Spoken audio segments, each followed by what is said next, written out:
धव कुंज विहारी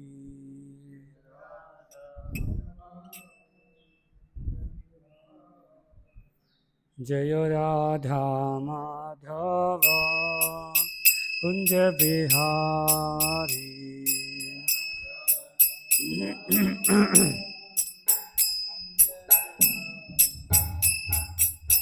गोपी जन वल्लभा गिरिवरधारी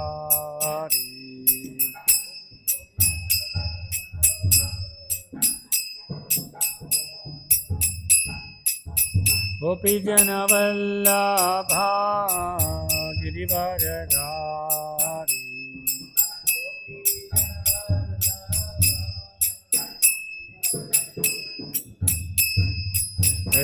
यशोदनंदन व्रज जन रंजन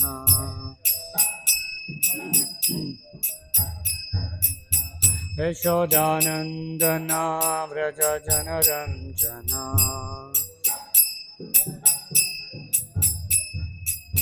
यमुना तीरा वनचारी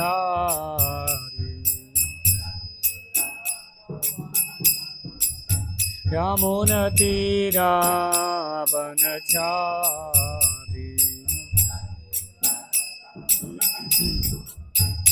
जय राधा माधव कुंज बिहारी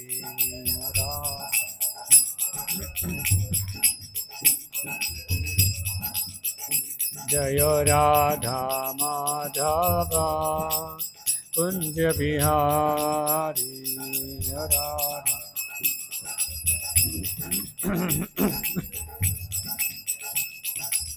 गोपी जन वल्लभा गिरिवरधारी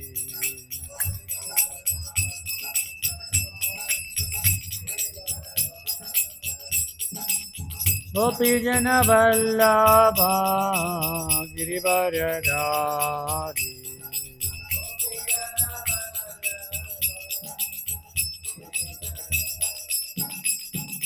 यशोदानंदन व्रज जन रंजन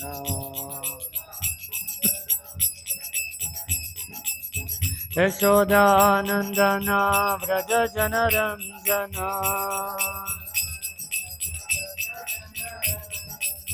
यमुना तीरा वनचारी यमुना तीरा वनचारी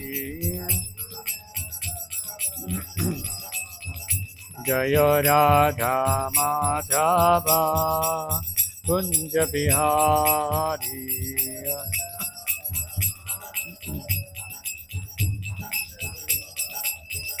जय राधा माधव कुंज बिहारी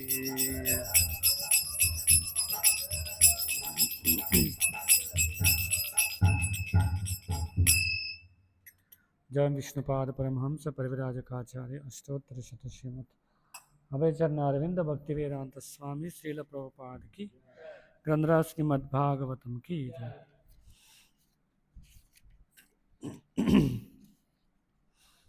ओम नमो भगवते वासुदेवाय ओम नमो भगवते वासुदेवाय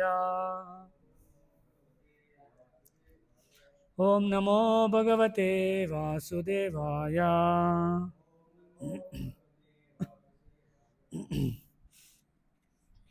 శ్రీమద్భాగవతము చతుర్థ స్కందం 4వ అధ్యాయము 14వ శ్లోకం పదవిచ్ఛేదనం యత్ ద్వి అక్షరం నామ గిరా ఈరితం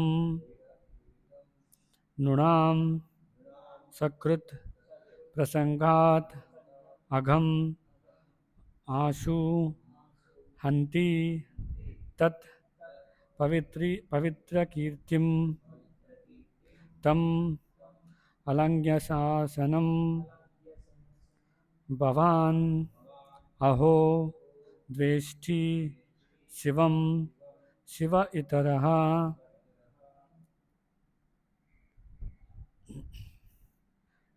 యద్దద్వ్యక్ అక్షరం నామ గిరేతిరం నృణాం యద్దక్షరం నామ గిరేతిరం నృణాం సక్తుత్ప్రసంగాదమఘమాశు హంతి తత్ సక్కుత్ప్రసంగాదఘమాశు హంతి తత్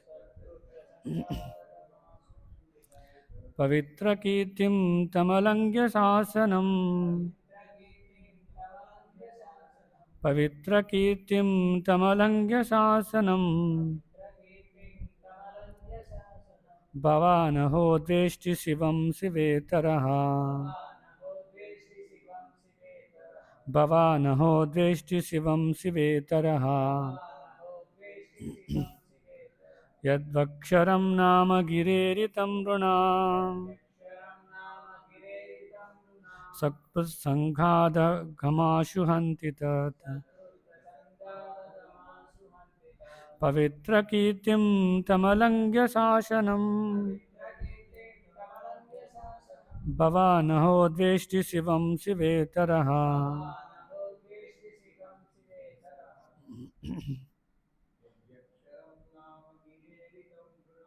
యద్వక్షరం నామ గిరేరితం నృణాం సత్సంగాదమఘాశు హంతి తం పవిత్రకీర్తిం తమలంఘ్య శాసనం భవానహో ద్వేష్టి శివం శివేతరః యద్దక్షరం నామ గిరేరితం నృణాం సత్ప్రసంగాదమఘాశు పవిత్రకీర్తిం తమలంఘ్య శాసనం భవానహో ద్వేష్టి శివం శివేతరః. ఆన్లైన్లో ఎవరైనా చదువుతారా?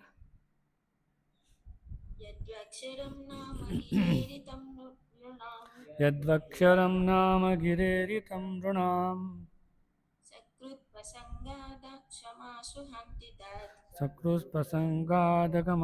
హంతి తం పవిత్రకీర్తిం తమలంఘ్య శాసనం భవానహో ద్వేష్టి శివం శివేతరః.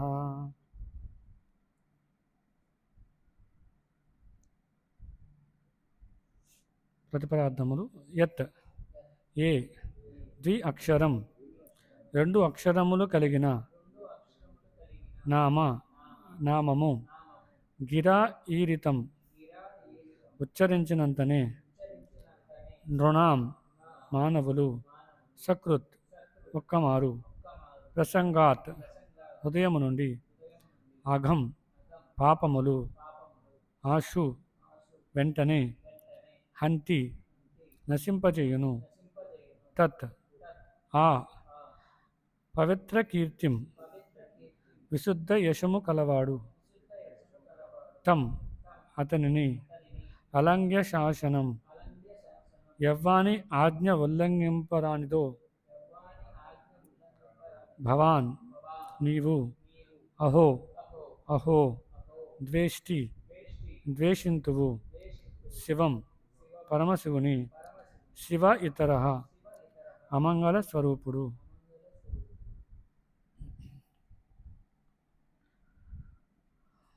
తాత్పర్యము మరియు భాష్యము ఇచ్చినటువంటి వారు అభయ చరణారవింద భక్తివేదాంత స్వామి శ్రీల ప్రభుపాద్. సతీదేవి ఇంకను ఇట్లు పలికెను, జనక సి వా అను రెండు అక్షరములు కలిగిన యవ్వాని నామము మనుజుని సమస్త పాపమును నశింపచేయును. అట్టి పరమశివుని ద్వేషించుచు నీవు మహాపరాధము నొరంచుచున్నావు. అతని ఆజ్ఞ ఉల్లంఘింప శక్యము కానట్టిది. సదా పవిత్రుడై అలరారు అతనిని నీవు తప్ప అన్యులు ద్వేషింపరు. భాష్యము.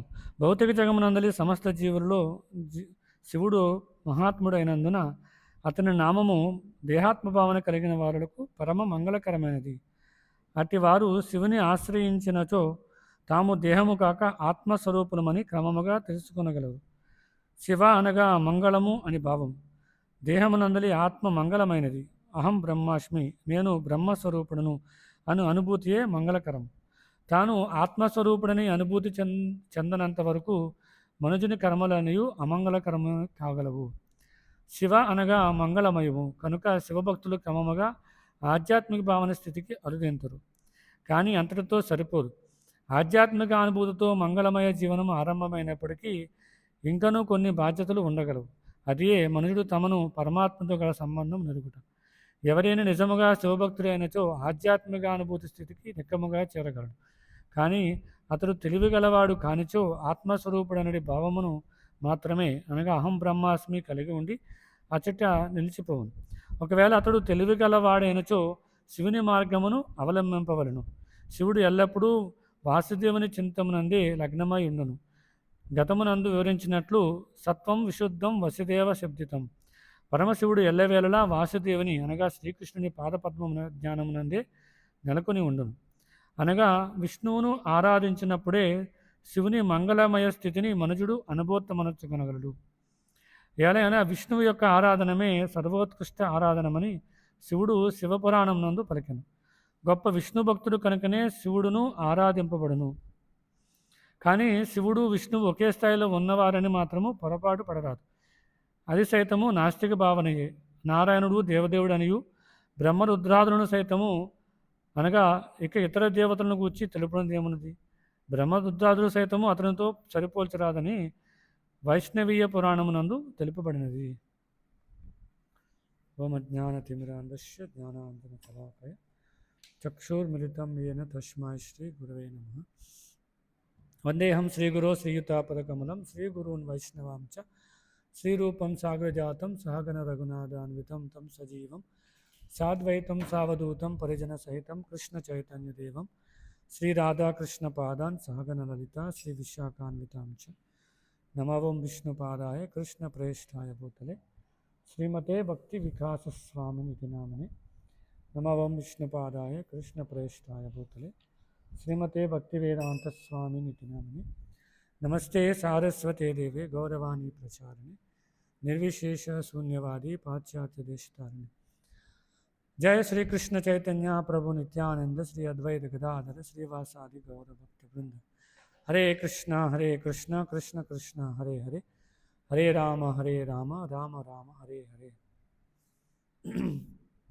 శ్రీమద్ భాగవతం చతుస్కందం అధ్యాయం 4 14 శ్లోకం చర్చిస్తున్నాం. సతీదేవి ఇంకా తన తండ్రి అయినటువంటి దక్షిణతో మాట్లాడుతూ ఉంది.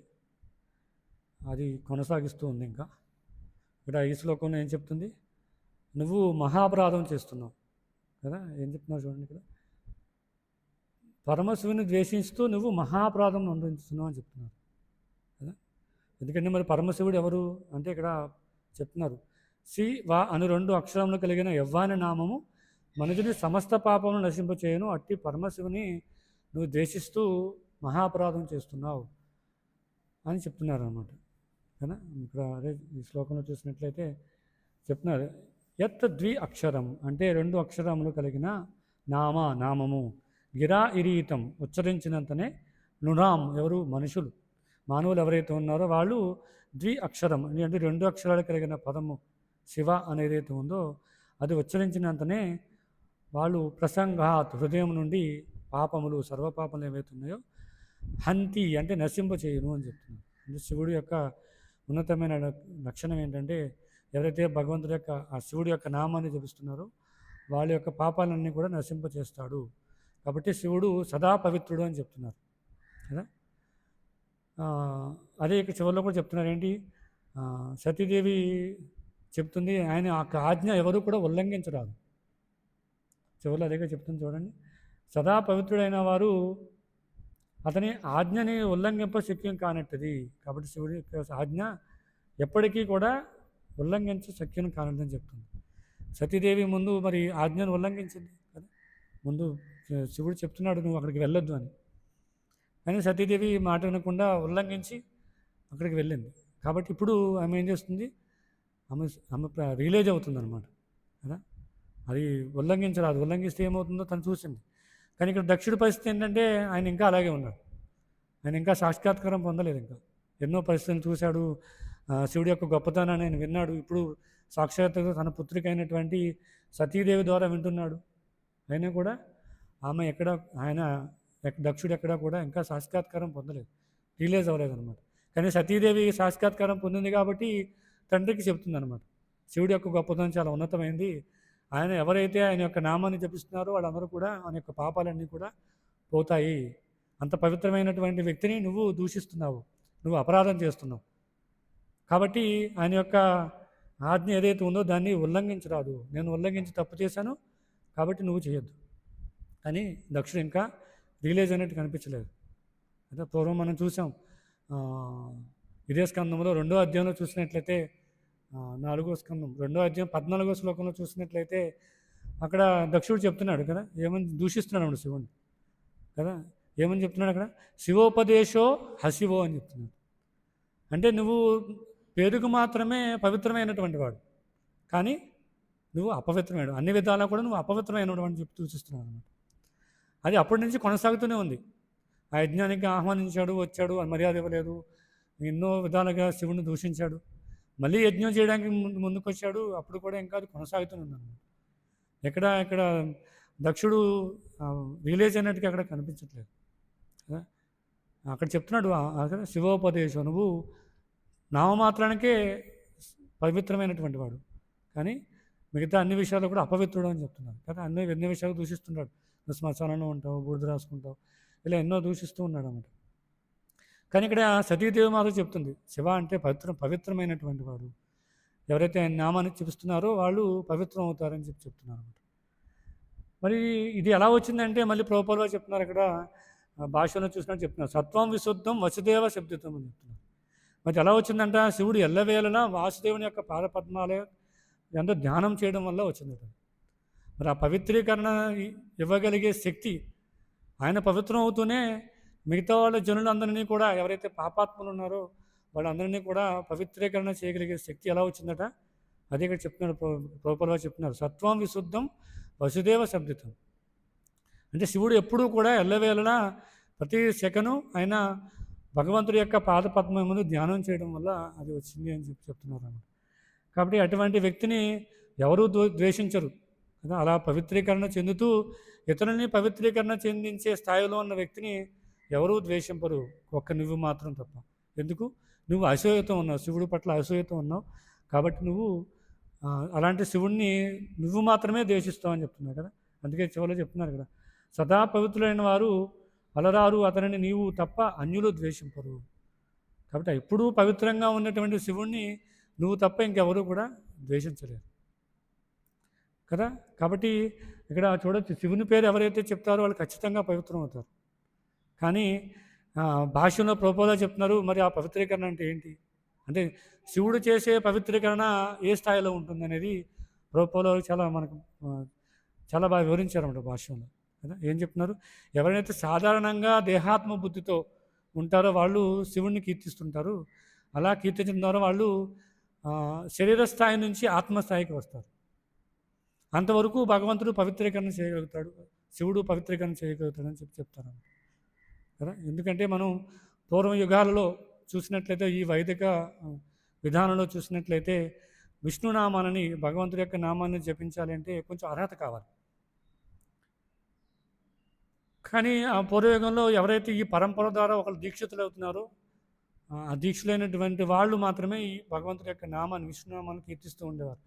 అలా కాని వాళ్ళు ఎవరైనా ప్రయత్నం చేస్తే వాళ్ళు అపరాధం చేసినట్టుగా చెప్పేవారు అనమాట. కానీ శివుడి యొక్క నామాన్ని జపించడానికి ఎలాంటి తరగతిలో ఉన్న వాళ్ళని కూడా వాళ్ళు జపిస్తూ ఉండేవారు. ఎందుకంటే వాళ్ళు పాపాత్మ బుద్ధితో, ఆత్మబుద్ధితో ఉన్నవాళ్ళు కాబట్టి వాళ్ళు కొంచెం పైకి వచ్చేవారు అనమాట.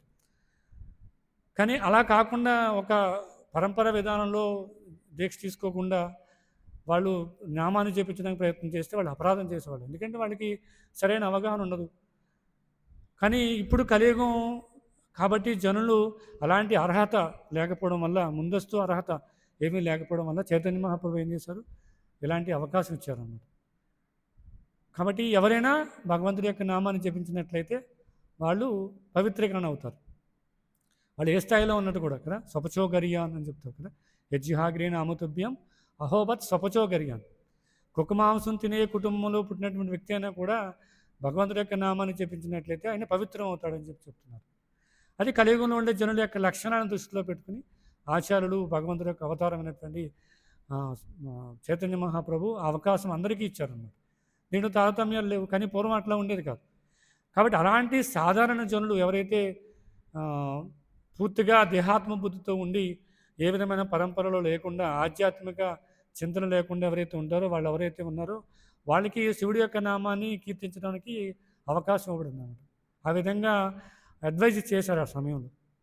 ఎవరైతే స్థూలంగా దేహాత్మ బుద్ధిలో ఉండు వాళ్ళు పూర్తిగా ఇంద్రియ భోగ ప్రవృత్తిలో ఉన్న వాళ్ళు ఎవరైతే ఉన్నారో వాళ్ళకి ఎప్పుడైతే శివ అని జపిస్తుంటారో వాళ్ళు పవిత్రీకరణ అవుతారు. ఎలా పవిత్రీకరణ అవుతారంటే వాళ్ళు ఈ దేహాత్మ బుద్ధి నుంచి బయటపడి ఆత్మస్థాయికి వెళ్తారు. ఎందుకు? ఎప్పుడు శివ శివ కదా, ఓం నమ శివ ఎలా జపిస్తూ ఉన్నప్పుడు శివుడి యొక్క లక్షణాలు వెలుగు పెంపొందుతుంటాయి. శివుడు సరళంగా జీవిస్తుంటాడు కదా, వైరాగ్యమూర్తి.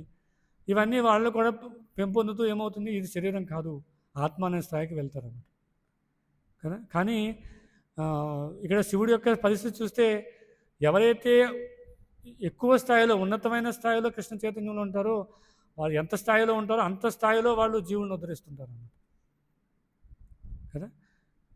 కానీ ఎవరైతే శివుని యొక్క నామాన్ని జపిస్తారో వాళ్ళు వాళ్ళు ఈ ఎక్కువగా తమోగుణ యుక్తులై ఉంటారు. వాళ్ళందరూ ఎంతవరకు చేసుకుంటారంటే ఓకే ఇది శరీరం కాదు ఆత్మ స్థాయికి వెళ్తారు. కానీ కేవలం శివుడి యొక్క నామాన్ని జపించడం ద్వారా వాళ్ళు పరమసత్యాన్ని తెలుసుకోలేరు కదా. ప్రభుపాదులు చెప్తున్నారు అదే, వాళ్ళు పరమసత్యాన్ని తెలుసుకోలేరు. జీవితం యొక్క ఉన్నత స్థితి, జీవి యొక్క శాశ్వతస్థితి ఏంటో కదా, జీవేర స్వరూపే నిత్యార కృష్ణదాస్, భగవంతుడి యొక్క నిత్యదాసుడిగా తెలుసుకోవడం అనేది అది సాధ్యం కాదు. కాబట్టి ఇక్కడ ఎందుకు ఈ విషయాన్ని చెప్తున్నారంటే కనీసం దక్షుడు సభలో కనీసం శివుడి యొక్క నామాన్ని జపించినా కొంచెం పవిత్రమయ్యేవాడు. ఎందుకంటే ఆయన పూర్తిగా దేహాత్మ బుద్ధితో ఉన్నాడు కదా, అసూయ ఈశతో ఉన్నాడు. కాబట్టి అలాంటి వ్యక్తి కనీసం శివుడి యొక్క నామాన్ని జపించినా అతను సాక్షాత్కారం పొందేవాడేమో అని ఇక్కడ సతీదేవి చెబుతుందన్నమాట, ఇండైరెక్ట్గా చెప్తుంది కదా. ఇలా ఉంది, కనీసం శివుడు చాలా పవిత్రమైన చేస్తాడు అందరినీ కూడా.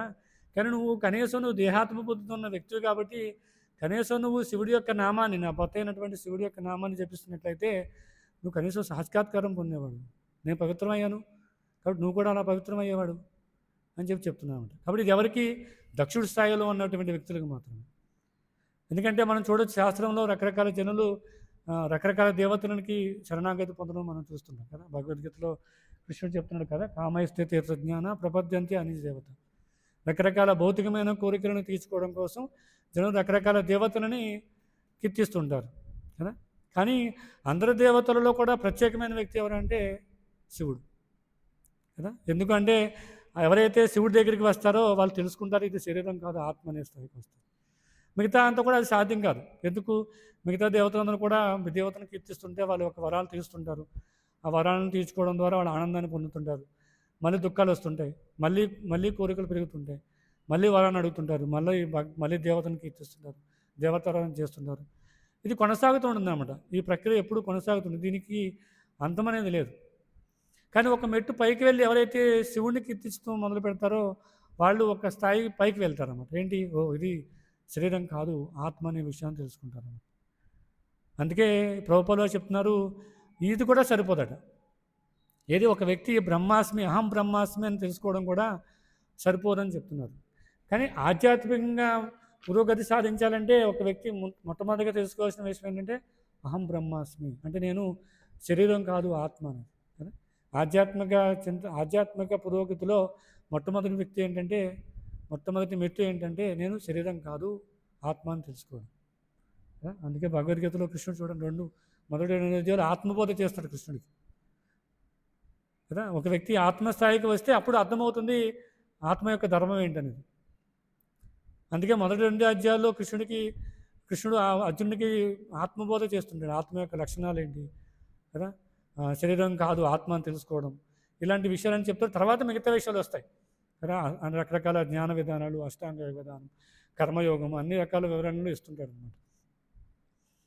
కాబట్టి ఆధ్యాత్మిక పురోగతిలో మొట్టమొదటి మెట్టు ఏంటంటే నేను శరీరం కాదు ఆత్మ అని తెలుసుకోవడం. కానీ ప్రభుపాదులు వారు ఏం చెప్తున్నారు ఇక్కడ భాష్యంలో అంటే అహం బ్రహ్మాస్మి అని తెలుసుకుంటే సరిపోదు కదా. ఎందుకంటే ఇక్కడ మనం శివుని కూడా చూడొచ్చు కదా. శివుడు ఏం చెప్తున్నాడు అంటే పార్వతీదేవి అడుగుతుంది ఒకసారి కదా, అందరూ దేవతలు ఎవరో ఒకరిని కీర్తించడం, చేతిలో జపమాల పట్టుకోవడం కదా, ఏదో ఆయుధాన్ని పట్టుకోవడము జరుగుతూ భగవంతుడికి సేవ చేయడన్నట్టు ఎవరినో కీర్తిస్తున్నట్టు కనిపిస్తుంది. అది సహజం. కానీ నువ్వు ఈ భౌతిక సృష్టికి మూలం అని చెప్తుంటారు, అన్నిటికీ నువ్వే మూలం అని చెప్తుంటారు. కానీ నువ్వు కూడా ఎవరి గురించో జపం చేస్తున్నట్టు కనిపిస్తుంది. నీ చేతిలో కూడా జపమాల ఉంటుంది. ఎప్పుడు నువ్వు ప్రశాంతంగా ఏదో ఒక మూల కూర్చుని కీర్తిస్తూ ఉంటున్నావు, జపం చేస్తూ ఉంటున్నావు. మరి నువ్వు ఎవరి గురించి చేస్తున్నావు అని చెప్తే అప్పుడు కృష్ణుడు శివుడు చెప్తారు కదా. అది విష్ణు పురాణం, అదే ప్రభుపాదులు చెప్తున్నారు. ఆరాధనానాం సర్వేషాం విష్ణురారాధనం పరం అని చెప్తున్నారు. అదే పార్వతి చాలా రకాల ఆరాధనలు ఉంటాయి కదా. దేవతారాధన ఉంటుంది, లేదా పితృదేవతల ఆరాధన ఉంటుంది కదా, భూతపేతాలు లేదంటే పంచభూతాలు, ఇలా ఎన్నో రకాల ఆరాధనలు ఉంటాయి. కానీ అన్ని ఆరాధన కన్నా ఉన్నతమైనది ఏంటంటే విష్ణురారాధనం పరమైనటువంటిది ఏంటంటే విష్ణు యొక్క ఆరాధన. తర్వాత ఏం చెప్తారు, తస్మాత్ పరతరం దేవి తదియానాం సంవత్సరం. శివుడు కొనసాగిస్తూ ఏం చెప్తున్నాడు, ఆ విష్ణు యొక్క ఆరాధన కన్నా కూడా విష్ణు భక్తుల ఆరాధన ఇంకా ఉన్నతమైందని చెప్తున్నారు. ఎందుకు అంటే చూడొచ్చు, ఇక్కడ మనం శివుని చూడొచ్చు కదా. ఎవరైతే శివుడిని కీర్తిస్తున్నారో వాళ్ళు సులభంగా భగవంతుని గురించి తెలుసుకోగలుగుతారు అన్నమాట. అది నేరుగా భగవంతుని కీర్తించడం, భగవంతుడి గురించి పూర్తిగా తెలుసుకోవడానికి సాధ్యం కాదు. అందుకే భగవంతుడి యొక్క భక్తుల సహకారం లేకుండా సాధ్యం కాదు. అందుకే శివుడు ఏం చెప్తాడు ఇక్కడ, తస్మాత్ పరతరం దేవి కదా స్వదీయానం తమత్వం ఏం చెప్తున్నారు. అందుకే విష్ణు ఆరాధన కన్నా విష్ణు యొక్క భక్తుల యొక్క ఆరాధన చాలా ఉన్నతమైనదని చెప్తున్నారు. ఎందుకు ఎవరు నేరుగా విష్ణువుని కీర్తించలేరు, విష్ణు గురించి తెలుసుకోలేరు. కాబట్టి విష్ణు భక్తులు ఎవరైతే ఉన్నారో వాళ్ళ యొక్క ఆరాధన చాలా చాలా ముఖ్యమైనదని చెప్తారు. అందుకే చూడండి, ఎప్పుడు ఇక్కడ శివుడి యొక్క పరిస్థితి చూస్తే ఏం చేస్తున్నారు, శివుని కీర్తిస్తున్నారు. కానీ తెలుసుకోవాల్సిన విషయం ఏంటంటే ఇది స్వతంత్రంగా కాదు. ఎప్పుడైతే ఇతర దేవతలని ఇక్కడ కృష్ణుడు కూడా భగవద్గీతలో చెప్తున్నాడు, ఎవరైతే దేవతారాధన చేస్తున్నారో కదా అది పరోక్షంగా నాకు చేయబడుతుందని చెప్తున్నారు కదా. యజ్ఞంలో ఒక వ్యక్తి యజ్ఞం చేయడం ద్వారా దేవతను సంతృప్తిపరుస్తారు.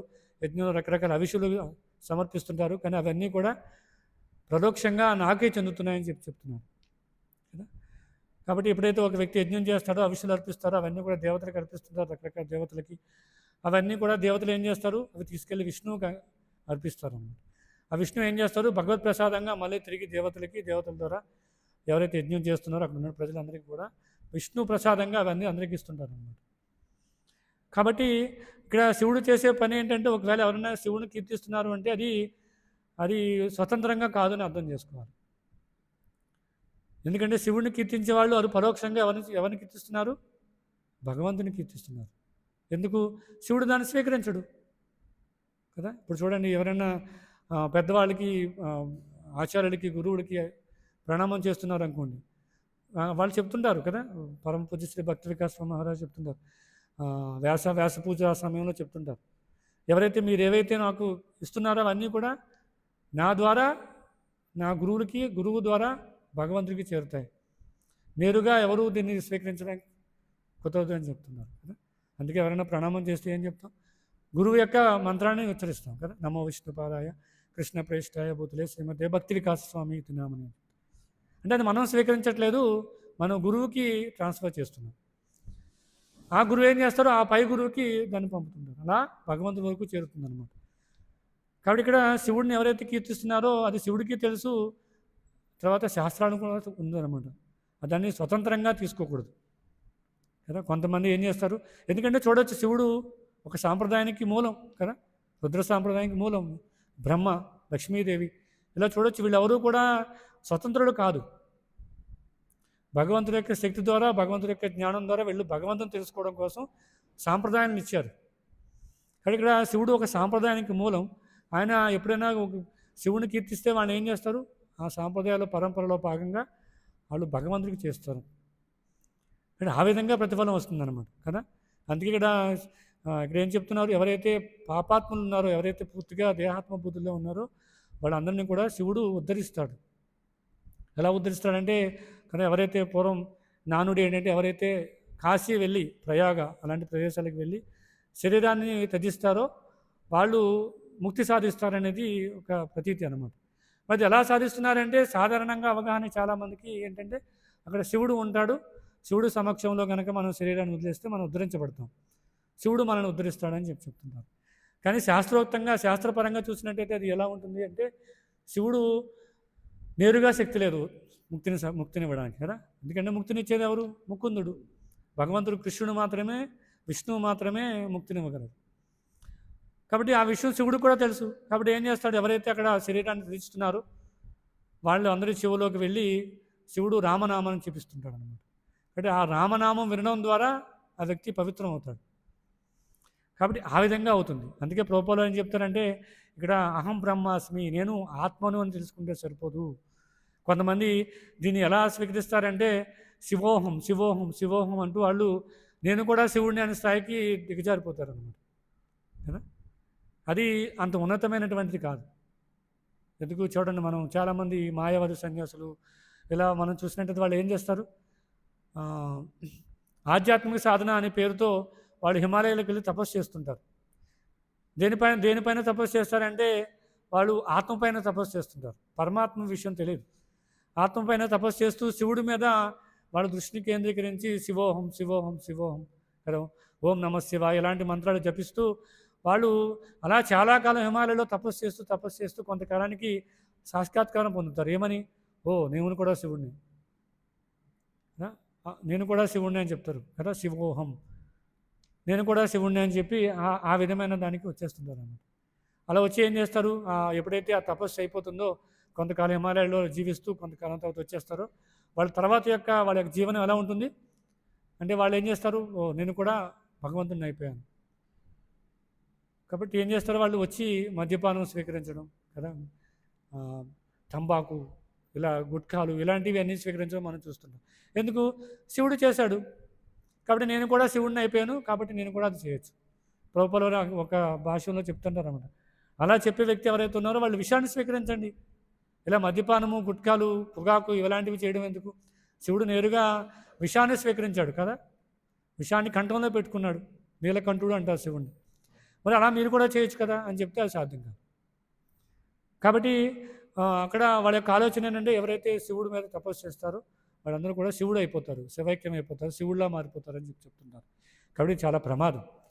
అందుకే ప్రభుపాదులు దీన్ని ఖండించారన్నమాట. ఇక్కడ అహం బ్రహ్మాస్మి అనే స్థాయిలో ఒక వ్యక్తి ఉండిపోకూడదు, దాని నుంచి పరమాత్మ స్థాయికి రావాలి. కాబట్టి ఆధ్యాత్మిక పురోగతిలో రకరకాల స్టెప్స్ ఉంటాయన్నమాట. మొట్టమొదటి ఏంటి అంటే, ఈ శరీర స్థాయి నుంచి బయటపడాలి కదా. కృష్ణుడు భగవద్గీత కూడా చెప్తున్నాడు కదా, ఏంటి,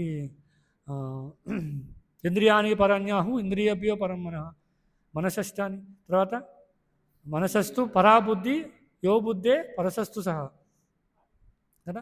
ఏం చెప్తున్నాడు, ఈ భౌతికమైన ఇంద్రియాల కన్నా ఉన్నతమైంది ఇంద్రియాని పరాన్యాహు, పరమైంది ఏంటి, మనస్సు కన్నా ఉన్నతమైంది బుద్ధి కదా, బుద్ధి కన్నా ఉన్నతమైంది ఆత్మ. ఇలా మన ఆధ్యాత్మిక విషయంలో చూస్తే ఈ విధమైన తరగతులు ఉంటాయి అన్నమాట. ఒక వ్యక్తి ఈ దేహాత్మ బుద్ధి నుంచి బయటపడాలి మొట్టమొదటి కదా. తర్వాత ఏం చేయాలి, మనసును నియంత్రించాలి. ఈ ఈ భౌతికమైన స్థూలమైన ఈ ఇంద్రియాలు ఏవైతే ఉన్నాయో వాటి నుంచి బయటపడాలి. ఎందుకంటే వీటిని సంతృప్తిపరచడం ద్వారా మనిషి ఆనందాన్ని పొందలేడు కదా. ఈ భౌతికమైన ఇంద్రియాలు ఏం చేస్తాయి, ఎప్పుడు ఏదో చూడాలని కోరుకుంటుంది కదా, ఏదో ఆహారం రుచి చూడాలని కోరుకుంటుంది కదా, ఈ చర్మం ఏదో స్పృశించాలని కోరుకుంటూ ఉంటుంది. ఎప్పుడు ఈ భౌతికమైన ఇంద్రియాలు ఇంకా కోరుకుంటూనే ఉంటాయి. కాబట్టి ఏం చేయాలి, దీని నుంచి బయటపడి మనసు స్థాయికి రావాలన్నమాట. మనసు స్థాయికి వచ్చిన జీవి ఏం చేస్తాడు, మనుషుని నియంత్రిస్తూ ఈ భౌతికమైన ఇంద్రియాలను నియంత్రిస్తూ ఉంటాడు, మనుషుని నియంత్రిస్తుంటాడు, వద్దు వద్దు అని చెప్తుంటుంది. కాబట్టి అది బుద్ధి స్థాయికి వస్తారన్నమాట. బుద్ధి ఏం చెప్తుంది, మనసు కోరుకున్నా కూడా బుద్ధి హెచ్చరిస్తూ ఉంటుంది అన్నమాట, వద్దు ఇది మంచి పని కాదు, దీని నుంచి బయటపడాలి. కాబట్టి దీనికన్నా ఉన్నతమైనది ఏంటంటే ఆత్మస్థాయికి. ఎవరైతే ఆత్మస్థాయికి వస్తారో వాళ్ళు పూర్తిగా నియంత్రించబడుతుంటారు. ఇక మనసు బుద్ధి యొక్క ప్రోద్బల్యం అక్కడ ఉండదన్నమాట. కాబట్టి ఇక్కడ ప్రభుపాదులు చెప్పే విషయం ఏంటంటే, ఒక వ్యక్తి ఈ ఆత్మస్థాయిలో ఉండిపోకుండా పరమాత్మ స్థాయికి రావాలి. ఇక్కడ ఒక వ్యక్తి పరమాత్మ స్థాయికి వచ్చినప్పుడు ఏం చేస్తాడు? ఓ హృదయంలో పరమాత్మ ప్రతిష్ఠితుడై ఉన్నాడు. ఆత్మ పరమాత్మ ఒక చెట్టు పైన 2 పక్షులలా జీవించి ఉన్నాయి. కాబట్టి నేను చేసే ప్రతి పని కూడా పరమాత్మ చూస్తూ ఉంటాడు కదా. ఉపద్రష్ట హనుమంతాశ అంటారు. ఇక్కడ పరమాత్మ ఏం చేస్తాడు? అన్నీ చూస్తూ ఉంటాడు. నేను చేసే పాప పుణ్యాల యొక్క కార్యాలు ఏవైతే ఉన్నాయో ఇవన్నీ కూడా అన్నీ భగవంతుడు హృదయస్థ పరమాత్మగా అన్నీ చూస్తూ ఉంటాడు. కాబట్టి నేను అలాంటి పనిలో నిమగ్నం అవ్వకూడదు. కాబట్టి అదొక స్థాయిలో సాక్షాత్కారం అన్నమాట. కానీ ఉన్నతమైనది ఏంటంటే కదా, ఏం చెప్తారు? బ్రహ్మేతి పరమాత్మేతి భగవానిది శబ్దతి. అది ఉన్నతమైనది ఏంటంటే ఈ పరమాత్మ స్థాయిని కూడా దాటి భగవంతుడి యొక్క స్థాయికి రావాలి, భగవంతుడి యొక్క సాక్షాత్కారం పొందాలి కదా. ఎందుకంటే ఒక వ్యక్తి పరమాత్మ స్థాయిలో ఉండిపోతే ఏమవుతుంది అంటే తపస్సు చేస్తుంటారు, పరమాత్మ పైన దృష్టి కేంద్రీకరిస్తుంటారు, కానీ దాని తర్వాత ఏం చేయాలో తెలియదు. కానీ భగవాన్ సాక్షాత్కారం ఎప్పుడైతే జరుగుతుందో అప్పుడు జీవి యొక్క ఆత్మ యొక్క సహజ స్వభావం ఏంటో తెలుస్తుంది అనమాట. అప్పుడు ఏం చేస్తాడు? ఆ వ్యక్తి భగవత్ సేవలో నిమగ్నం అవ్వడానికి ప్రయత్నం చేస్తుంటాడు. అంటే తపస్సు చేస్తూ సాధన చేస్తూ అలా ఉండిపోకుండా భగవంతుడి యొక్క సేవలో నిమగ్నం అవ్వడానికి ప్రయత్నం చేస్తున్నాడు. అంటే భగవంతుడి యొక్క భక్తులు అందరూ కూడా ఏం చేస్తుంటారు? ఈ పరమాత్మ స్థాయిని దాటిన భక్తులు అందరూ కూడా ఏం చేస్తుంటారు? మనం చూడొచ్చు గోలోక బృందావనం కదా, రకరకాల భగవంతుడి యొక్క ధామాలు, వైకుంఠ లోకాలు ఇవన్నీ ఏవైతే ఉన్నాయో అక్కడ అందరూ ఏం చేస్తారు? భగవంతుడి సేవలో నేరుగా నిమగ్నం అవుతుంటారు. అక్కడ ఏం తపస్సు చేయడం, సాధన చేయడం అన్నీ ఉండవు కదా. అక్కడ ఏం చేస్తారు? ఎప్పుడు భగవంతుడికి ఏ విధంగా సంతృప్తిపరచాలి, ఏ విధమైన సేవలు నిమగ్నం కావాలి, ఎప్పుడు ఈ విధమైన ఆలోచనతోనే ఉంటారు కదా. గోలోకంలో మనం చూస్తే ఎప్పుడు అందరూ చాలా బిజీగా ఉంటుంటారు అన్నమాట. రాధారాణులు సహా అందరూ కూడా ఎప్పుడు ఏదో పనిలో నిమగ్నం అవుతూనే ఉంటారు. వాళ్ళు జపం చేయడం కానీ తపస్సు చేయడం కానీ ఇవన్నీ కనిపించవు. ఎందుకు? వాళ్ళందరూ కూడా ఆత్మ పరమాత్మ ఇలాంటి స్థాయిని దాటేసి భగవంతు సాక్షాత్కారం పొందారు. కాబట్టి భగవంతుడితో ఏదో విధమైన సంబంధంతో వాళ్ళ ఆనందాన్ని పొందుతూ ఉంటారు అన్నమాట. కాబట్టి ఇక్కడ శివుడు చేసే పని ఏంటంటే అలాంటి జీవులు, అలాంటి పాపాత్ములు ఎవరైతే ఉన్నారో, అలాంటి దేహాత్మ బుద్ధి కలిగినటువంటి వ్యక్తులు ఎవరైతే ఉన్నారో వాళ్ళందరినీ కూడా భగవాన్ నామాన్ని జపించడం ద్వారా వాళ్ళని పవిత్రీకరణ చేస్తుంటాడు అన్నమాట కదా. ఎవరైతే ఇప్పుడు శివుడి దగ్గరికి వెళ్తారు, వెళ్ళినప్పుడు శివుడు ఏం చేస్తుంటాడు కదా? రామ రామ రామ అని జపిస్తూ ఉంటారు. మరి అలా ఎవరైతే శివుడి దగ్గరికి వెళ్ళి ఉండడానికి శివుడిని కీర్తించిన ప్రయత్నం చేస్తున్నారో రామనామం వినపడుతూ ఉంటుంది వాళ్ళకి కూడా. ఆ విధంగా పవిత్రం అవుతారన్నమాట. అంతేగాని స్వతంత్రంగా కృష్ణుడికి వేరుగా శివనామాన్ని జపించడం ద్వారా పవిత్రం అవుతారంటే అది సాధ్యం కాదు. అది శివుడు కూడా ఒప్పుకోడు కదా. ఎందుకు అంటే శివుడికి తెలుసు నేను పరమసత్యం కాదు. కాబట్టి ఎవరైతే ఆ దృష్టితో కీర్తిస్తున్నారో వాళ్ళు త్వరగా పవిత్రం అవుతుంటారు అన్నమాట. శివుడి యొక్క పని అదే. అందుకే మనం చూడొచ్చు నిత్యానంద ప్రభు కదా, ఎంతో ఘోరమైనటువంటి పాపాత్ములని ఉద్ధరించారు జగాయమాదాయి కదా. నారదుడు ఎంతోమంది అధమమైనటువంటి వ్యక్తులను కూడా నారదుడు ఉపదేశం నుంచి ఆయన పవిత్రీకరణ చేస్తాడు, ఉద్ధరిస్తాడు భగవద్ధామం వైపు కదా. ఇప్పుడు మనం ఉన్న సమాజంలో ఇప్పుడు మన పరిస్థితుల్లో చూస్తే ప్రభుపాద వారు కదా ఎంతోమంది పాశ్చాత్యులని, ఎంతోమంది పాపాత్ములను ఉద్ధరించారు. వీళ్ళందరూ కూడా వాళ్ళకి అందరికీ తెలుసు కదా కృష్ణుడు పరమసత్యం. కృష్ణుడు గురించి మనం చెప్పినట్లయితే అందరూ కృష్ణనామాన్ని చెప్పించడం ద్వారా పవిత్రం అవుతారు. కాబట్టి శివుడు కూడా అదే కోవకు చెందినటువంటి వ్యక్తి. మనం వెళ్ళి నిత్యానంద ప్రభువునో ప్రభుపాల వారినో లేకపోతే నారదుడిని వెళ్ళి మీరే పరమసత్యం, మిమ్మల్ని కీర్తించినట్లయితే కనుక మేము నేరుగా భగవద్ధామం వెళ్ళిపోగలం అంటే వెళ్తాం. కానీ వాళ్ళకి అవగాహన ఏంటంటే నేను కాదు, భగవంతుడు ఉన్నాడు, కృష్ణుడు ఉన్నాడు, విష్ణువు ఉన్నారు అని చెప్పి వాళ్ళకి విషయం తెలుస్తుంది. కాబట్టి వాళ్ళు ఆ విధమైన దృష్టిలో వాళ్ళని పునరుద్ధరిస్తారనమాట, వాళ్ళని ఇంకా పవిత్రీకరణ చేస్తుంటారు. కాబట్టి ఇక్కడ విషయం అర్థం చేసుకోవాల్సింది ఏంటంటే ఇక్కడ శ్లోకంలో చెప్పారు తాత్పర్యంలో ఏంటి, ఎవరైతే శివుడి యొక్క నామాన్ని కీర్తిస్తారో, శివ అనే 2 పదాలని కీర్తిస్తారో వాళ్ళ యొక్క పాపాలు నశిస్తాయి, వాళ్ళు పవిత్రం అవుతారని చెప్తున్నారు. అదేంటంటే మరి కలియుగంలో కదా ఇతి షోడశ నామనాం కలికల్మనాశనం అని చెప్తున్నారు కదా. 16 పదాలు 32 అక్షరాలు ఉన్నటువంటి పదాన్ని కీర్తిస్తే పవిత్రం అవుతారు, కలి యొక్క కల్మషాలన్నీ తొలగిపోతాయని చెప్తున్నారు. మరి ఇక్కడేమో తాత్పర్యంలో ఏం చెప్తున్నారు, 2 అక్షరాలు ఉన్నటువంటి శివాన్ని కీర్తిస్తే సరిపోతుందని చెప్తున్నారు కదా. నువ్వు చూస్తే ఎలా ఉంది, శివ అంటే చాలా సులభం అవునా కదా. కొత్తగా జపం చేసే వాళ్ళకి హరే కృష్ణ మంత్రం మర్చిపోతుంటారు, పదాలు అటు ఇటు అవుతుంటే కొంతకాలం ముందు చూస్తూ జపిస్తుంటారు కదా. మనందరికీ అవగాహన ఉంది. అందరం కూడా మొట్టమొదటిగా ఏం చేస్తుంటాం, మనకి తెలియదు కదా, మనం పూర్వజన్మ చేసినటువంటి దుష్కృతుల వల్ల పాపాల వల్ల హరినామం మనకు తెలియదు. అది ప్రభుపాల వల్ల రకరకాల ఆచారాల వల్ల మనకి అది లభించింది. కాబట్టి మొదట్లో మనం ఏం చేసేవాళ్ళం, గుడికి వెళ్ళినప్పుడు ఏదో మంత్రా కార్డు ఇస్తారా చూసి జపం చేస్తూ ఉండేవాళ్ళు. కానీ శివ అని చెప్పడానికి అన్నీ అవసరం, శివ శివ శివ అని చెప్తే సులభమే. కానీ మరి ఇక్కడ శివ అని చెప్తే పవిత్రం అవుతున్నాం కదా, మరి ఎందుకు మరి కదా, ఎందుకు మరి ఇది షోడశ నామ్నాం కలికల్మషనాశనం అని చెప్తున్నారు అంటే దానికి వివరణిస్తున్నారు మన ప్రభుపాల వారు కదా. పొరపాటున శివుడు బ్రహ్మ విష్ణువుతో సమానం అనుకుంటారేమో, కానీ అది విష్ణు పురాణం అంగీకరించట్లేదు కదా. ఒకవేళ ఆ పొరపాటును అనుకుని శివాని చెప్పినా కూడా పవిత్రం అవుతాం కాబట్టి శివ శివ అని చెప్పిస్తే పవిత్రం అయిపోతున్న కలియుగంలో ఇంక ఇవన్నీ అవసరం లేదు అనుకుంటారేమో అని ప్రభుపాల వారు మళ్ళీ భాషలో హెచ్చరిస్తున్నారు. అందుకే ప్రభుపాల వారి యొక్క భాషలు చాలా చాలా ముఖ్యమైనటువంటి అన్నమాట. తాత్పర్యం ఒకటే చదివితే పొరపాటు పడే అవకాశం ఉంటుంది. కానీ భాష్యం చదవడం ద్వారా అర్థమవుతుంది. శివుడు చెప్తున్నారు కదా, మనం కూడా చదువుతుంటాం కదా, పద్మపురాణంలో ఇవ్వబడినటువంటి దశవిధ నామాపరాధం కదా. దాంట్లో రెండోది ఏంటి, శివస్య శ్రీ విష్ణోర్ ఇహ గుణనామాది సకలం దియాభిన్నం పశ్చేత్ సకలు హరినామహితకర. దాంట్లో ఏం చెప్తున్నారు, శివుడు బ్రహ్మ మొదలగు నామములు ఏవైతే ఉన్నాయో విష్ణు నామంతో సమానమని తలచడం అపరాధము అని చెప్తున్నారు, నామాపరాధం అని చెప్తున్నారు. ఒక్కొక్కసారి జనులు ఏమనుకుంటారట, శివుడు బ్రహ్మ ఇలాంటి దేవతల యొక్క నామాలు విష్ణునామంతో సమానమని అనుకుంటారు. కాబట్టి హెచ్చరిస్తున్నారు అన్నమాట. ఎందుకంటే పొరపాటు పడే అవకాశం ఉంటుంది. కానీ శివనామం ఎందుకు ఇవ్వబడిందంటే అది శాస్త్రంలో అంగీకరించబడింది, అదేమీ తప్పు కాదు. అది ఎందుకు ఇవ్వబడిందంటే ఎవరైతే పాపాత్ములు ఉన్నారో, ఎవరైతే పూర్తిగా దేహాత్మ బుద్ధితో ఉన్నారో వాళ్ళు ఒక మెట్టు పైకి వెళ్ళడం కోసం. అది అల్టిమేట్ కాదు, అది పరమసత్యం కాదు. దాని ద్వారా భగవద్ధామం నేరుగా చేరుకోలేం కదా. ఇప్పుడు మెట్లు ఉన్నాయి, ఒక మనిషి 10వ ఫ్లోర్కి వెళ్ళాలి, మెట్ల ద్వారా వెళ్ళొచ్చు, లిఫ్ట్ ద్వారా వెళ్ళొచ్చు. ఈ మెట్ల ద్వారా వెళ్ళే ప్రక్రియ ఏంటంటే కదా, ముందు చెప్పాం కామయిస్తే తీర్థజ్ఞాన ప్రపద్యంతి అనేది.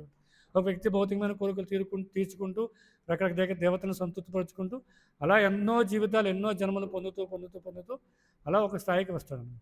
వచ్చినప్పుడు తర్వాత మళ్ళీ శివుడి గురించి తెలుసుకుంటారు. శివుడి గురించి కీర్తిస్తూ శివుడి గురించి తెలుసుకున్నప్పుడు వాళ్ళు ఏం చేస్తారు, ఈ శరీరం కాదు ఆత్మను తెలుసుకుంటారు. అదే ఆత్మతః మనం తెలుసుకున్నప్పుడు ఏమవుతుంది, పరమాత్మ స్థాయికి వెళ్ళే అవకాశం ఉంటుంది. ఇలా స్టెప్ బై స్టెప్ ఎప్పుడుకో మనకి చాలా కాలం తర్వాత, చాలా జన్మల తర్వాత మనం ఆ 10వ ఫ్లోర్కి వెళ్తాం కదా. కానీ కలియుగంలో సులభతరం అయిపోయింది కదా, ఏ అపార్ట్మెంట్ కానీ లిఫ్ట్లు ఉంటాయి కదా. 3 ఫ్లోర్లు బిల్డింగ్ ఉంటే ఖచ్చితంగా లిఫ్ట్ ఉండాల్సిందే, లేకపోతే ఎవరు పైకి వెళ్ళడానికి ఇష్టపడరు కదా. ఏం చేస్తారు, పైనుంచి తాడు కట్టి ఒక బుట్ట వేస్తారు కిందకి, ఎవరైనా పాలవాడు వాళ్ళు వెళ్ళి వస్తే ఆ బుట్టలో వేసి పైకి లాక్కుంటారు కదా. వాటికి ఆలోచిస్తారు, కానీ ఆధ్యాత్మికంగా సులభంగా ఎలా వెళ్ళాలి, ఇది చాలా కష్టంగా ఉంది కదా. ఇవి దేవతారాధన 33 కోట్ల మంది దేవతను సంతృప్తిపరచాలి, శివుని సంతృప్తిపరచాలి, ఇవన్నీ చేయడం కష్టంగా ఉంది కదా. కాబట్టి మనం పైనుంచి బుట్ట వేయడానికి ఆప్షన్ లేదా అని ఆలోచించారు కదా. అక్కడ మాత్రం ఏం చేస్తారు, ఎంతో ప్రయాసపడినా కూడా ఒక్కొక్క మెట్టు దిగుతూ ఉంటారు అన్నమాట. కానీ కలియుగం చాలా సులభతరం అయిపోయింది, లిఫ్ట్ రెడీగా ఉంది, ఒక బటన్ నొక్కితే చాలు నేరుగా 10వ ఫ్లోర్కి వెళ్ళిపోవచ్చు, చాలా సులభం. అందుకే ప్రభుపాద వారు హెచ్చరిస్తున్నారు అన్నమాట. ఇవన్నీ పొరపాటున చేయడానికి ప్రయత్నం చేస్తారేమో, అది సాధ్యం కాదు. పూర్వం యుగాల్లో ఉన్నాయి ఇవన్నీ కూడా, శాస్త్రంలో లేవని కాదు. కానీ కలియుగంలో ఉండే జనుల యొక్క లక్షణాల దృష్ట్యా ఏం చేస్తారు, జస్ట్ కేవలం హరినామం కదా, హరే నామ హరే నామ ఇవ కేవలం కలో నాస్తేవ గతిరంజన అని చెప్తున్నారు. కాబట్టి కలియుగంలో ఉన్న జనుల లక్షణాలు దృష్టిలో పెట్టుకుని అవి అందరూ అంగీకరించి కదా, కొంతమంది అంగీకరించరు కదా. కలియుగంలో జనుల యొక్క లక్షణాలు ఏం చెప్తున్నాయి, ప్రాయేణ అల్పాయుష సభ్య కళావస్తిన్ ఇదే జన కదా, మంద సుమంద మతయోర్ మందభాగ్య రూపుత్ర. ఇక్కడ కలియుగం లక్షణాలు జనుల యొక్క లక్షణాలు ఎలా ఉంటాయి, ఆయుష్ తక్కువ కదా, దురదృష్టవంతులు కదా, అజ్ఞానులు, చెప్పిన ఏదైనా కూడా గుర్తుండదు కదా, దురదృష్టవంతులు, ఎప్పుడూ ఆపదలు వస్తూనే ఉంటాయి. ఇలా కలియుగంలో జనుల యొక్క లక్షణాలు చెప్పబడ్డాయి. కొంతమంది ఇవి చెప్పినా కూడా అంగీకరించరు కదా, దానికి సిద్ధంగా ఉండరు. ఆయుష్ తక్కువ అంటే ఏం చేస్తారు, మీకు ఆయుష్ తక్కువ అంటే హరినామాన్ని చెప్పించినాం అనుకోండి, ఆయుష్ తక్కువ కాబట్టి ఉన్న తక్కువ సమయంలోనే భోగించాలి కదా. చాలామంది అంగీకరించరు, చాలా తక్కువ సమయం ఉందని చెప్తున్నారు కాబట్టి తక్కువ సమయంలో ఉన్న సమయాన్ని మనందరం కూడా ఆనందంగా గడిపేయాలి. చివరిలో చూద్దాంలే, ఏమన్నా అవకాశం ఉంటే ఆ చివరిలో జపం చేద్దాం కదా. దురదృష్టం అని చెప్పామనుకోండి, ఎంతకాలం ఉంటుంది, ఇవి మారుతూ ఉంటాయి కదా. కాబట్టి అదృష్టం రాకపోద్దా, దానికోసం వెయిట్ చేస్తుంటారు. ఎందుకంటే జనుల యొక్క లక్షణాలు ఆ విధంగా ఉన్నాయి, శాస్త్రపరంగా అర్థం చేసుకోలేరు కాబట్టి ఇవి చెప్పినా కూడా అర్థం కావన్నమాట. అందుకే చైతన్య మహాప్రభు ఏం చేశారంటే చాలా సులభంగా ఈ లక్షణాలను దృష్టిలో పెట్టుకుని చాలా సులభంగా జీవుడు పవిత్రం అవడం కోసము ఇవన్నీ కూడా పక్కన పెట్టేసి కదా ఏం చేశాడు, భగవంతుడి యొక్క నామాన్ని ఇచ్చారన్నమాట. ఎందుకు? అన్ని చోట్ల దోషాలు ఉంటాయి కలియుగంలో. పవిత్రం అవడం అంటే చాలా చాలా కష్టమైన పని అన్నమాట కలియుగంలో. ఎన్నో రకాల విధానాలన్నీ స్వీకరించి యజ్ఞాలు చేయడము కదా, తపస్సులు చేయడము, రకరకాల దేవతల్ని ఆరాధించడము, ఇవన్నీ చేయడం కూడా చాలా కష్టం అనుకుని ఈ చేయాలన్నా కూడా ఎన్నో ఆపదలు ఎదురొస్తూ ఉంటాయి కలియుగంలో. ఎందుకంటే కలియుగం అంతా కూడా దోషాలు కదా. అందుకే ఏం చెప్తున్నారు, కలియదోష నిధే రాజన్ అస్తి ఏకో మహద్గుణ. కాబట్టి కలియుగం అన్ని దోషాల పుట్ట అనమాట, అన్ని దోషాలతో నిండుకున్నటువంటిది. కాబట్టి ఒక మహద్గుణం ఏమైపడిందంటే కదా, కీర్తనాదేవ కృష్ణస్య ముక్త సంగపురం. కాబట్టి ఏం చెప్తున్నారు, భగవంతుడి యొక్క నామాన్ని, కేవలం భగవంతుడి యొక్క నామాన్ని కీర్తిస్తే జీవి పవిత్రం అయిపోతారు అన్నమాట. కాబట్టి ఈ యొక్క భాష్యం, ఈ 14వ శ్లోకం యొక్క భాష్యం ద్వారా మనం ఆ విధంగా అర్థం చేసుకోవచ్చు అనమాట. కాబట్టి శివుడికి కూడా ఆ శక్తి ఉంది. కానీ ఎలా వచ్చిందంటే ప్రభుపాద చెప్తున్నారు, సత్వం విశుద్ధం వసుదేవ శబ్దితం. కాబట్టి భగవంతుడు ఎప్పుడూ కూడా, శివుడు ఎప్పుడూ కూడా భగవంతుడి యొక్క పాదపద్మాలపైన దృష్టిని కేంద్రీకరించున్నాడు. కాబట్టి ఆయనకి ఇది సాధ్యమవుతుంది. సృష్టిలో ఎవరికైనా కూడా పవిత్రీకరణ చేయాలి అంటే అది కృష్ణ సంబంధంగా, భగవత్ సంబంధంగానే సాధ్యమవుతుంది, లేదంటే కాదు. కానీ ఏ ప్రక్రియ చేసినా కూడా, ఏ ప్రక్రియ చేయండి అది భగవత్ సంబంధంగా చేస్తేనే అది పవిత్రం అవుతుంది కదా. దక్షుడు కూడా యజ్ఞం చేస్తున్నాడు కదా. యజ్ఞం దేనికి కోసం చేయాలి? భగవత్ సంబంధంగా చేయాలి. యజ్ఞోవే విష్ణు అన్నారు, విష్ణు సంతృప్తి కోసం చేయాలి. కానీ ఇక్కడ అది జరుగుతుందా? జరగట్లేదు. ఎందుకు? అపరాధం జరుగుతుంది కదా. సతీదేవి చెప్తుంది, నువ్వు అపరాధం చేస్తున్నావు, నువ్వేమో విష్ణు కోసం యజ్ఞం చేస్తున్నావు, కానీ విష్ణు భక్తులను దూషిస్తున్నావు, విష్ణు భక్తుని మహా అపరాధం చేస్తున్నావు. కాబట్టి అది ఎలా చెల్లుబాటు అవుతుంది? అందుకే ఏం చెప్తున్నారు, మొట్టమొదటిగా మనం భగవంతుడి యొక్క భక్తుల్ని సేవించాలి కదా. భగవంతుడి యొక్క భక్తుల్ని సేవించినట్లయితే వాళ్ళు మనకి భగవంతుని సాక్షాత్కారం పొందే అవకాశం ఇస్తారన్నమాట కదా. కృష్ణుడు భగవద్గీతలో చెప్తున్నాడు కదా, తద్విద్య ప్రణిపాతేన పరిప్రశ్నేన సేవయ ఉపదేశంతి తే జ్ఞానం జ్ఞానిన తత్వదర్శన. ఎందుకు అలాంటి భక్తుల్ని సేవించాలని చెప్పారంటే వాళ్ళు తత్వదర్శులు, వాళ్ళు తత్వాన్ని దర్శించారు. కాబట్టి వాళ్ళని మనం సేవించినట్లయితే మనకి ఆ తత్వాన్ని దర్శింపజేస్తారు. అందుకోసం మనం శివుడిని కీర్తిస్తాము, శివ మందిరానికి వెళ్తే ప్రణామం చేస్తాము కదా. అప్పుడు కూడా అవగాహన ఉంటుంది కదా. అప్పుడు కూడా మనం శివుడు పరమసత్యం అనే దృష్టితో కీర్తించము, పరమసత్యం అనే దృష్టితో ప్రణామం చేయము కదా. వైష్ణవానం ఏదో సంభవం అనుకుని మనం ప్రణామం చేస్తాం. ఎందుకు? ఆయన మనకి ఆధ్యాత్మిక శక్తిని ఇస్తారండి. కాబట్టి ఆ విధమైన అవగాహన ఉండాలన్నమాట. కాబట్టి ఇక్కడ సతీదేవి ఏం చెప్తుందంటే, నువ్వు కనీసం ఆ స్థాయిలో లేకపోయావు, ఎలాగో నా భర్త అయినటువంటి శివుడి స్థాయిలో లేవు, ఎప్పుడు భగవంతుని యొక్క నామాన్ని, విష్ణునామాన్ని కీర్తించే స్థాయిలో లేవు. ఎందుకు? నువ్వు పూర్తిగా దేహాత్మ బుద్ధితో ఉన్నావు, అందుకే నువ్వు అపరాధం చేస్తున్నావు. కనీసం నువ్వేం చేయాలి అంటే, కనీసం నువ్వు శివనామాన్ని చెప్పించమని చెప్తున్నాను. ఎందుకు? నీలాంటి స్థాయిలో ఉన్న వాళ్ళందరూ కూడా శివనామం చెప్పించడం ద్వారా వాళ్ళ యొక్క పాపాలు పోయి పవిత్రమయ్యి కనీసం ఆత్మస్థాయికి వస్తున్నారు. కాబట్టి నువ్వు కూడా అది చేస్తే బాగుంటుందని పరోక్షంగా చెప్తుందన్నమాట. కాబట్టి మనం ఆ విధంగా అర్థం చేసుకోవాలి. హరే కృష్ణ. ఏమైనా ప్రశ్నలు, సూచనలు?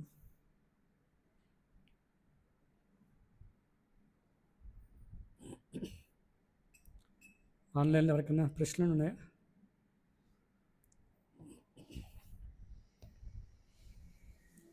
ग्रंथराज श्रीमद् भागवतम की जय। जगद्गुरु श्रील प्रभुपाद की जय। वांछा कल्पतरुभ्यश्च कृपा सिन्धुभ्येव च पतितानां पावनेभ्यो वैष्णवेभ्यो नमो नमः।